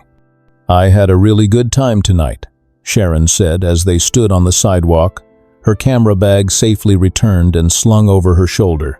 "Good enough for a second date?" Ben asked hopefully. Sharon considered the question, weighing everything she'd learned about him over the course of the evening against everything she'd told herself about staying guarded and protecting her heart. Maybe, maybe not. "Ask me again in a few days," she said finally. Ben's smile was patient and confident. "I will." As Sharon walked toward her building, she realized her cheeks hurt from smiling, and she couldn't remember the last time that had happened. The morning after their dinner at Elevation, Sharon woke up to a text message that made her simultaneously want to smile and throw her phone across the room. Ben's text read, "Good morning, camera girl. Sleep well? Dream of perfectly exposed photographs and charming architects?" Sharon replied, "I dreamed of men who return borrowed equipment without holding it hostage." His response, "Boring dreams. You should upgrade your subconscious." Against her better judgment, Sharon found herself grinning at her phone while she made coffee. The easy banter felt natural, comfortable in a way that surprised her. She'd expected Ben to either disappear after getting what he wanted or become pushy and demanding. Instead, his texts were playful but respectful, flirtatious but not presumptuous. Over the following days, their text exchanges became a regular part of Sharon's routine. Ben had a talent for timing. His messages arrived during her coffee breaks, between shoots, in those small moments when she might otherwise feel lonely or overwhelmed by the demands of building her career. Ben, hypothetical question. If I wanted to impress a brilliant, stubborn photographer, would showing up with pastries be enough, or should I also rescue a kitten? Sharon, depends on the pastry. Ben, chocolate croissant, fresh, still warm.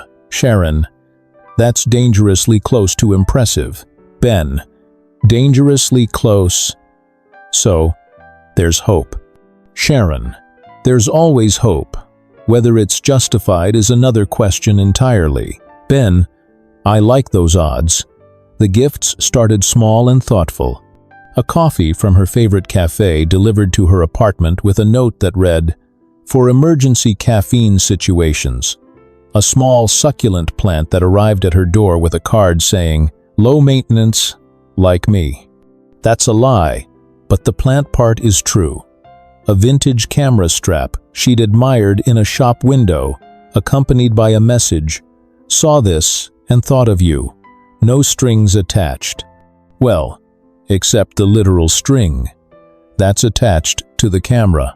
Each gesture was perfectly calibrated, meaningful enough to show he was thinking of her, but not so extravagant as to make her uncomfortable. Ben seemed to understand instinctively that Sharon would bolt if she felt overwhelmed or obligated. "You're glowing," Kristen announced one evening, finding Sharon curled up on their couch in sweatpants and an oversized sweater, grinning at her phone like it contained the secrets of the universe. "It's the screen light," Sharon said without looking up, but she couldn't quite suppress her smile. "No, it's the Ben light," Kristen said, settling onto the couch beside her with a glass of wine. "Why do you look like a Hallmark movie just happened to you?" "I don't know what you're talking about." Kristen leaned over to peek at Sharon's phone, but Sharon quickly tilted it away. "Aha! It is Ben. What did he say that's making you look like Christmas morning?" "It's just..." Sharon finally looked up from her phone. "He sent me a photo of his office. There are architectural drawings taped to every surface, coffee cups covering his desk, and what appears to be a small mountain of takeout containers. The caption says, 'This is what genius looks like.' Also, possible health code violations. And this makes you glow because he's letting me see his mess," Sharon said, surprising herself with the honesty. "He's not trying to impress me with how perfect his life is. He's just being real." Kristen's expression softened. "Oh, honey. Don't oh honey me. It's not that deep. It's exactly that deep. And you know it." Kristen tucked her legs under herself, settling in for what Sharon recognized as one of their serious conversations. "You've been different lately. Happier. Lighter. You laugh more. You check your phone constantly. And you've been humming. When's the last time you hummed?" Sharon considered this. When was the last time she'd felt genuinely optimistic about something other than work? When had she last looked forward to something as simple as a text message? "He's just persistent," Sharon said finally. "Persistent is just romance that hasn't been admitted yet," Kristen replied. "Let him in, Sharon.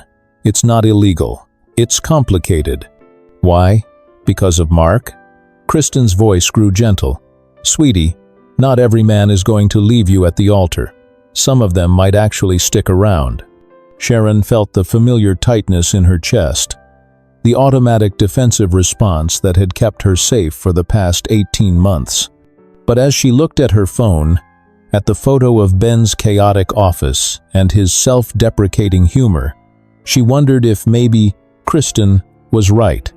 Maybe it was time to stop protecting herself from every possibility of pain and start opening herself to the possibility of something good. Over the following weeks, Sharon found herself sharing more of her daily life with Ben.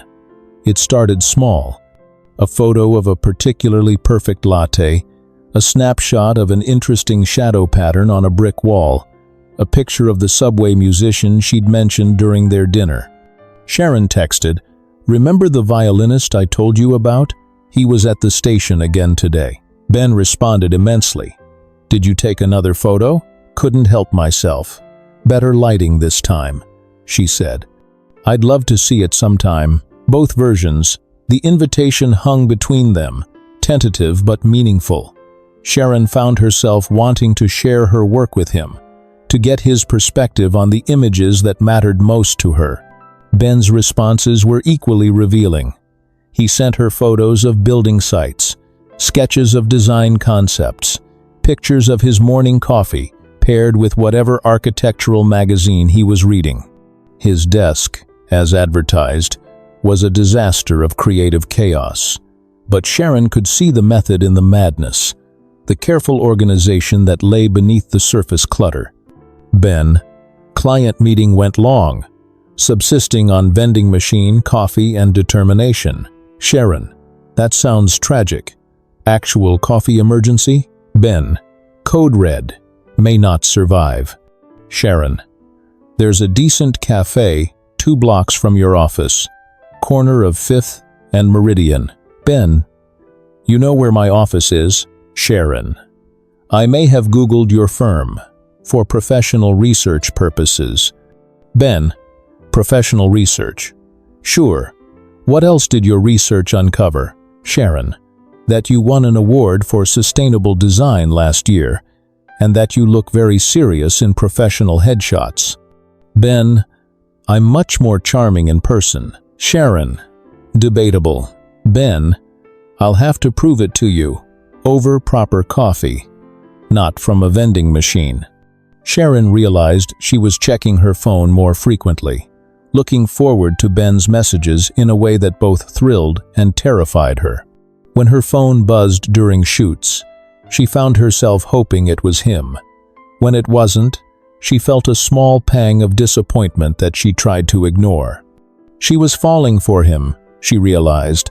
Despite her best efforts to remain guarded, despite all her logical reasons for keeping her distance, Benjamin Anderson was becoming important to her. The thought should have sent her running. Instead, it made her want to text him back faster. When Ben asked her to see a movie the following Saturday, Sharon surprised herself by saying yes without hesitation. They'd been texting for 3 weeks, sharing increasingly personal details about their lives and work, and the prospect of spending another evening with him felt natural rather than intimidating. What kind of movie? She'd asked. The latest superhero thing. Probably terrible, but the reviews say the special effects are worth it. You want to take me to a movie you think will be terrible? I want to spend time with you. The movie is just an excuse. The honesty of the statement had caught Sharon off guard, and she'd found herself agreeing before she could second-guess the decision. The cinema was one of those old restored theaters downtown, with Art Deco details and velvet seats that had been updated with modern sound systems. Ben bought popcorn despite Sharon's protests that she wasn't hungry, and they settled into their seats just as the previews began. The movie was, as predicted, spectacularly awful. The plot made no sense. The dialogue sounded like it had been written by committee, and the special effects that were supposed to be the film's saving grace looked like they'd been created on a budget of $12. Did that building just explode for no reason? Sharon whispered 15 minutes in. I think the reason was that explosions test well with focus groups. Ben whispered back. And why is the villain explaining his entire plan instead of just doing it? Because otherwise the movie would be 20 minutes long. By the halfway point, they'd given up any pretense of taking the film seriously and were providing their own commentary under their breath. Sharon found herself leaning closer to Ben to hear his observations, and he'd shifted in his seat so their shoulders touched when he whispered, particularly cutting remarks about the script.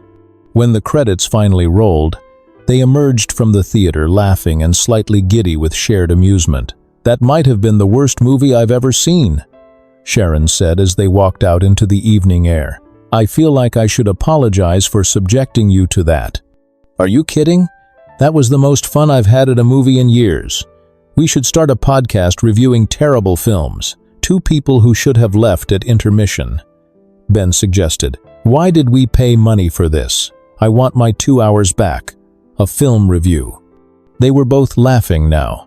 The easy camaraderie that had developed over text translating seamlessly into real-world interaction. It was still early, barely 9 o'clock, and neither of them seemed ready for the evening to end. "Ice cream?" Ben suggested, nodding toward a gelato shop across the street. "It's October," Sharon pointed out. "Ice cream knows no seasons."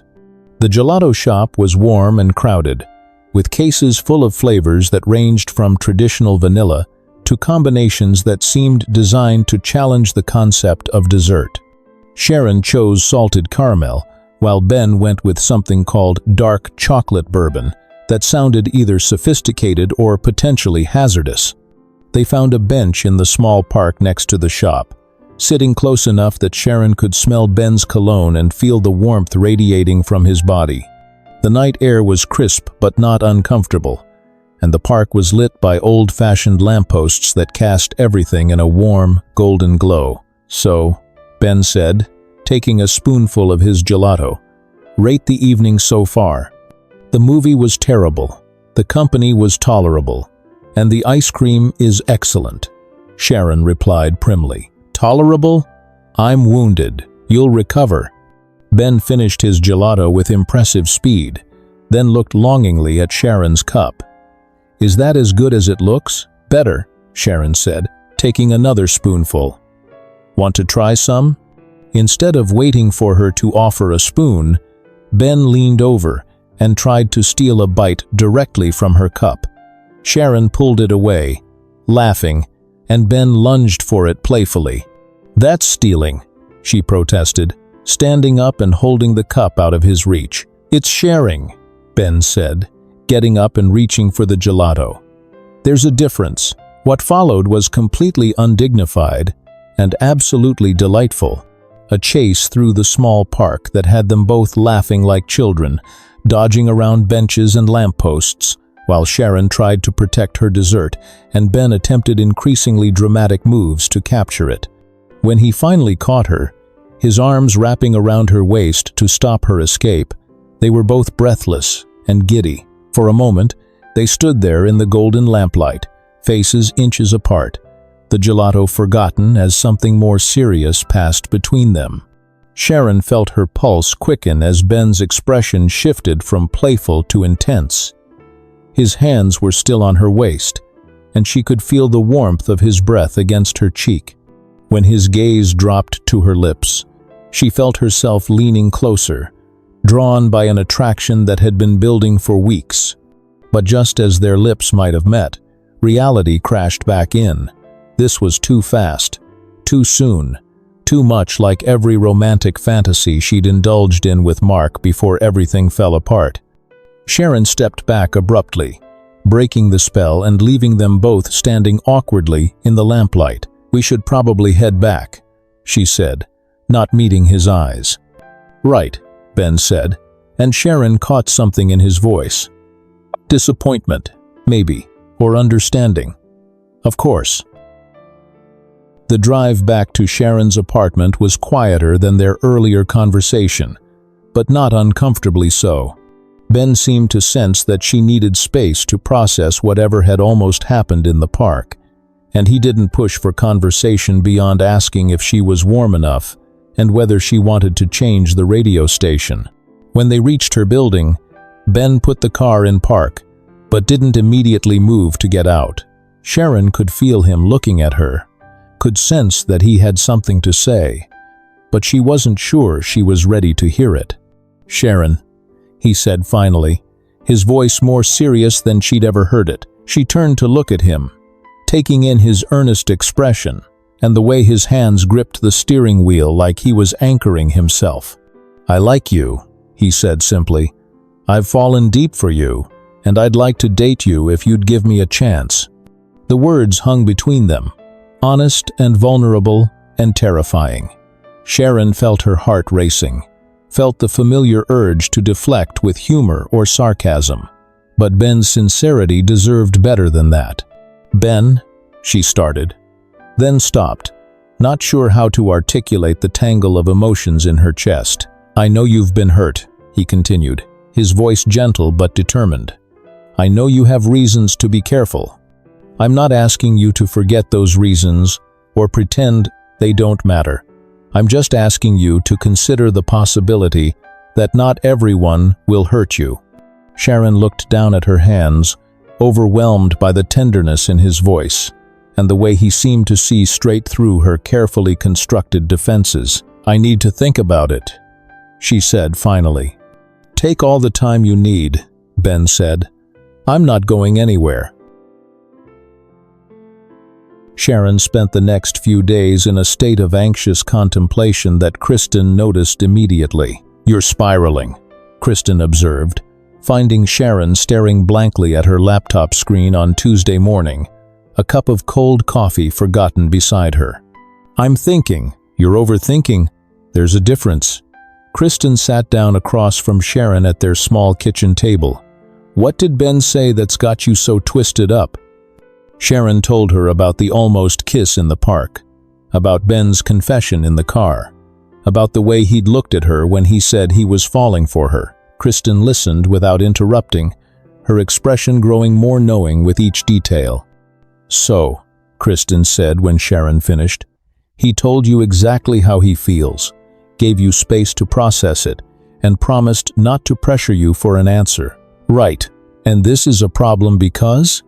Because what if he changes his mind? What if he decides I'm too complicated, too damaged, too much work?" Sharon's voice cracked slightly. "What if I let myself care about him and he leaves?" Kristen's expression softened with understanding. "Oh, honey, Mark really did a number on you, didn't he? I can't go through that again, Chris. I can't plan a future with someone and watch it disappear. I can't be left standing there feeling stupid and naive and replaceable." "You weren't replaceable," Kristen said firmly. "Mark was an idiot who didn't deserve you. And Ben isn't Mark. How can you be sure?" "Because I've watched him pursue you for weeks, and not once has he made you feel bad about yourself or pushed you beyond your comfort zone. Because he asks about your work and listens to your answers. Because he makes you laugh and respects your boundaries and shows up when he says he will."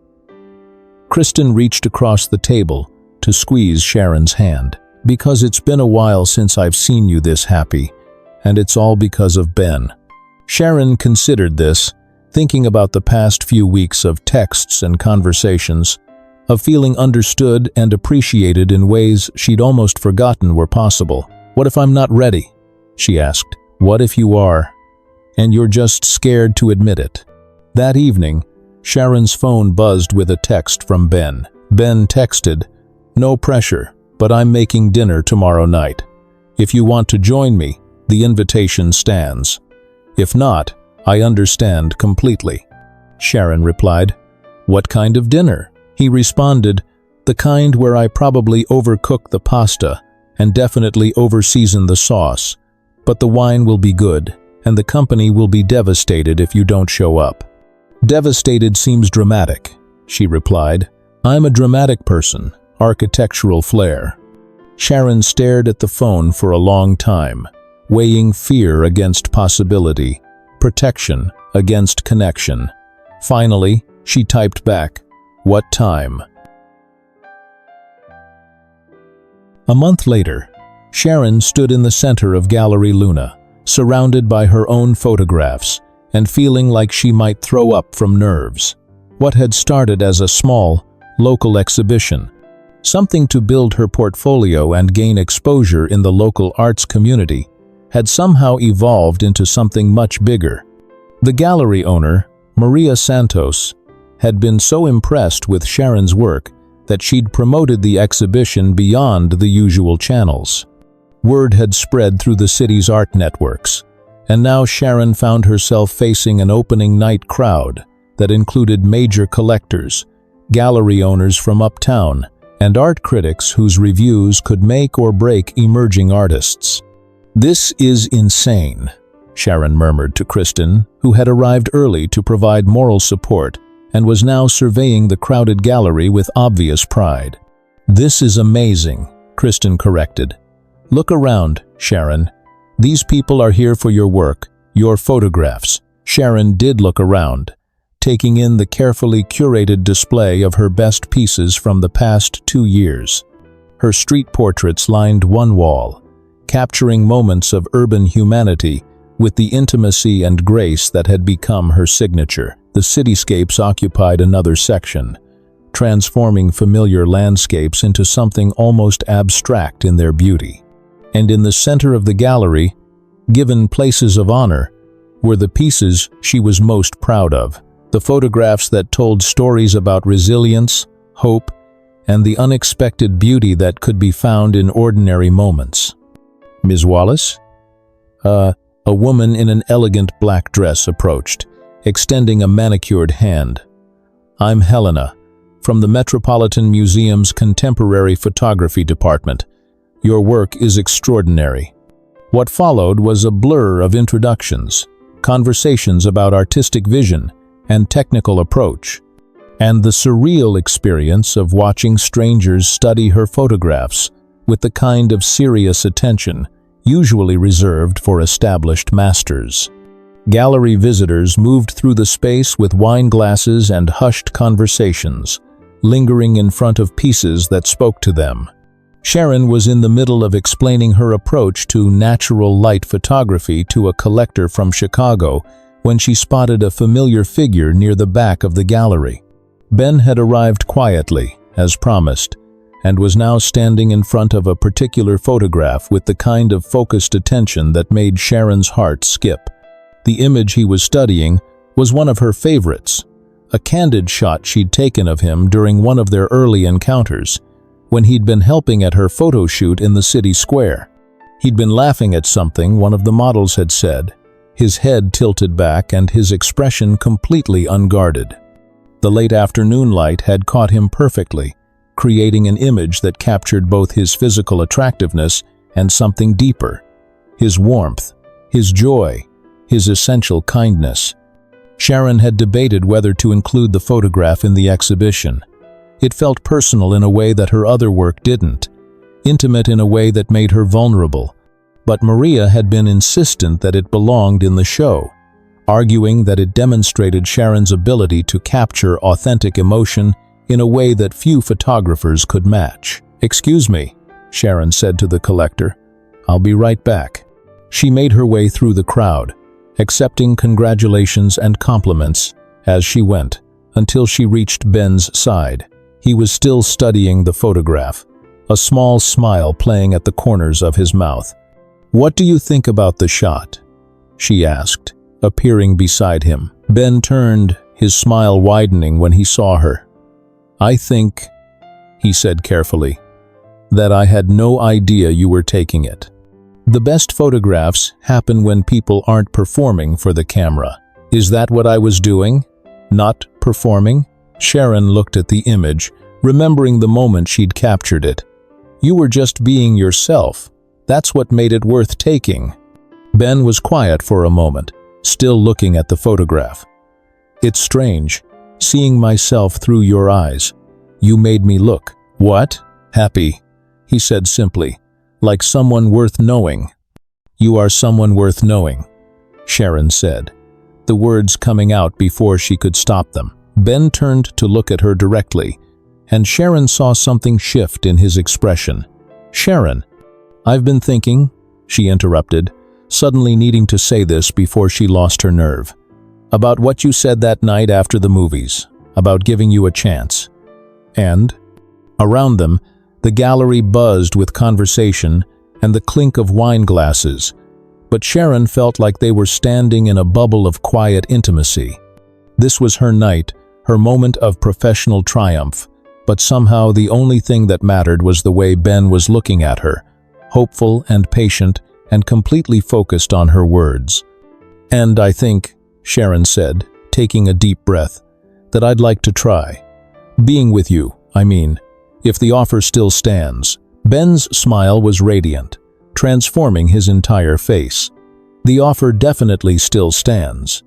"Good," Sharon said, feeling lighter than she had in months. "Because She was interrupted by Maria Santos, clapping her hands to get the gallery's attention. "Ladies and gentlemen, if I could have your attention for a moment, I'd like to say a few words about our featured artist." As Maria launched into a speech about Sharon's talent and the significance of her work, Ben leaned closer and whispered, "Rain check on this conversation? Rain check." Sharon agreed, but she was smiling as she said it. The months that followed Sharon's exhibition were a whirlwind of professional success and personal happiness that felt almost too good to be real. The show had been reviewed favorably in 3 major publications, leading to commission requests from magazines and galleries Sharon had never dreamed of working with. More importantly, she'd found her artistic voice in a way that felt sustainable and authentic. But the most significant change in her life wasn't professional. It was Ben. Dating him turned out to be everything Sharon had been afraid to hope for, and nothing like what she'd feared. He was consistent without being predictable, attentive without being overwhelming, and patient with her moments of panic when old fears surfaced unexpectedly. Their relationship developed with the kind of natural progression that felt inevitable in retrospect. Date nights that turned into weekend trips, casual dinners that became cooking together in Ben's kitchen, text conversations that evolved into late-night phone calls that lasted until one of them fell asleep. Ben integrated seamlessly into Sharon's life, charming Kristen completely and somehow managing to make himself useful at Sharon's photo shoots without being intrusive. He had a talent for fading into the background when she needed to work and stepping forward when she needed support, as if he'd studied her rhythms and learned to complement them perfectly. "You know what I love about you two," Kristen said one evening, watching Ben help Sharon sort through contact sheets while they all waited for takeout to arrive. "You make each other better. Separately, you're both amazing people. Together, you're unstoppable." Sharon looked up from the photographs to find Ben watching her with an expression of such genuine affection that it still caught her off guard sometimes. 4 months into their relationship, she was still occasionally surprised by how easy this was, how natural it felt to plan around each other's schedules, to share daily frustrations and victories, to wake up next to someone who seemed genuinely happy to be there. "What?" she asked, noticing his stare. "Nothing," Ben said, but he was smiling. "Just thinking." "About what?" "About how lucky I am that you forgot your camera bag in my car." "I didn't forget it," Sharon protested. "I was escaping your overwhelming charm." "My overwhelming charm that you're now dating. Your overwhelming charm that somehow wore me down through persistence and decent wine." "I'll take it," Ben said, leaning over to kiss her forehead. It was moments like these, quiet, domestic, comfortable, that Sharon treasured most. After so many months of guarding her heart, of expecting disappointment and preparing for abandonment, she was learning to trust in the simple pleasure of being known and cared for by someone who seemed determined to stay. When Ben proposed 4 months later, he chose the rooftop restaurant where they'd had their first official date. Sharon arrived thinking they were celebrating the 1-year anniversary of her exhibition, only to find the private dining area decorated with photographs, images from their relationship, starting with the candid shot from her gallery show and ending with a photo Kristen had taken of them, laughing together at a friend's wedding the previous weekend. "Sharon Wallace," Ben said, dropping to one knee beside the table where they'd shared their first honest conversation about their dreams and fears. "You've made me believe in things I didn't know I was missing. Will you marry me?" The ring was perfect, a simple solitaire that caught the city lights like captured starlight. But more perfect than the ring was the way Ben looked at her as he asked the question, as if her answer was the most important thing in the world, but also as if he already knew what it would be. "Yes," Sharon said, and meant it with every fiber of her being. Their wedding, 6 months later, was a small affair in the botanical gardens where Sharon had photographed some of her favorite portraits. Kristen served as maid of honor. Ben's sister flew in from London to be his best woman, and the ceremony was officiated by a friend who had known them both since their backpack swapping days. In her wedding photos, taken by a colleague who understood Sharon's artistic vision, she looked radiant in a way that had nothing to do with professional lighting and everything to do with genuine joy. Ben looked like a man who had won the lottery, his smile so bright it seemed to illuminate everything around him. But Sharon's favorite photo from the day wasn't one of the formal portraits or ceremony shots. It was a candid image Kristen had captured during the reception, showing Sharon and Ben dancing to a song that had become theirs. Both of them laughing at something Ben had whispered in her ear, completely absorbed in each other and utterly, unmistakably happy. Later, when people asked about their love story, Sharon would joke that it started with a case of mistaken identity and a lot of mutual annoyance. But privately, she knew the truth was more complex and more beautiful than that. It had started with two people brave enough to take a chance on each other, patient enough to let trust develop slowly, and wise enough to recognize that the best love stories aren't about perfect timing or destiny.